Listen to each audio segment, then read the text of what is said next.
If you're seeing this error in Valorant stating that your account does not meet the requirements to play because HVCI is enabled, don't worry. This guide will help you fix it step by step. First, open your Windows settings. You can do this by pressing Windows plus I on your keyboard, or by right-clicking the Start menu and selecting Settings. Once Settings opens, go to Privacy and Security, then click on Windows Security. After that, open Device Security. Now look for Core Isolation and click on Core Isolation Details. Here you will see an option called Memory Integrity. Make sure Memory Integrity is turned on. If it is disabled, simply enable it.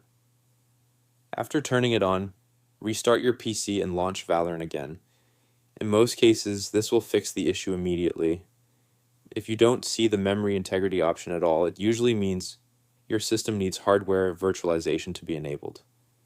In that case, you'll need to enable virtualization from your BIOS/UEFI settings. I'll leave a guide link in the video description explaining how to enable hardware virtualization on Windows.